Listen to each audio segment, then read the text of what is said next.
అందరికీ వందనాలండి. నడక అంటే ఏంటో మీ అందరికీ బాగా తెలుసు అనుకుంటున్నాను. ఎందుకంటే మనం చూస్తున్నాం మనిషి ఏ విధంగా నడుస్తాడు. ఆనాడు అపోస్తలులు కానీ, మన ప్రభు అయిన క్రీస్తు కానీ కుంటి వాళ్ళను నడిపించినప్పుడు తన పరుపెత్తుకొని పరిగెత్తిన వాళ్ళని చూసాము, ఎగురుతూ గెంతుతూ వెళ్ళే వాళ్ళని చూసాము.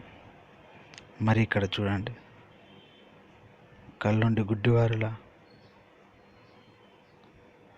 దొంగ అపోస్తలులని చెప్పుకునే వారికి, దేవుని మహిమను దొంగిలించే వారిని ఏ విధంగా మీరు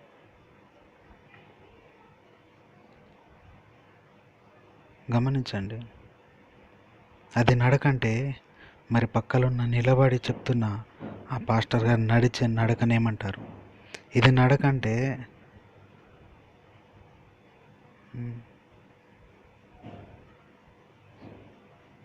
ఎందుకండి మోసపోతున్నారు?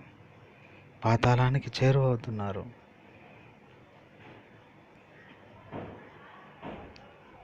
దేవుని మహిమను దొంగిలిస్తున్నారు. గమనించండి. దేవుని వాక్యాన్ని నమ్మండి, మనుషులను కాదు. ఈనాడు ఉన్న మనిషి రేపు అదే స్థితిలో, అదే ఆధ్యాత్మికంలో ఉంటాడనుకోవడం మూర్ఖత్వం. పరిశుద్ధాత్మ సహాయం దినదినం నువ్వు తీసుకునే ఆహారం లాంటిది.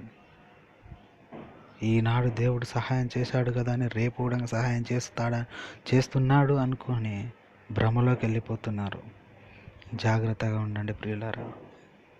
అంత్యయుగంలో ఉన్నాం. జాగ్రత్త.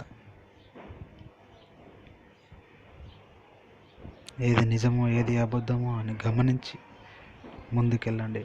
వాక్యంతో ఎదగండి, వాక్యంలో జీవించండి. దేవుని లోకం ఏదైతే మన కోసం సృష్టించాలనుకుంటుందో దానికి పాత్రలు కావండి. సాతాను లోకానికి పాత్రలు కాకూడదని దేవుని పేరిట వేడుకుంటున్నాను.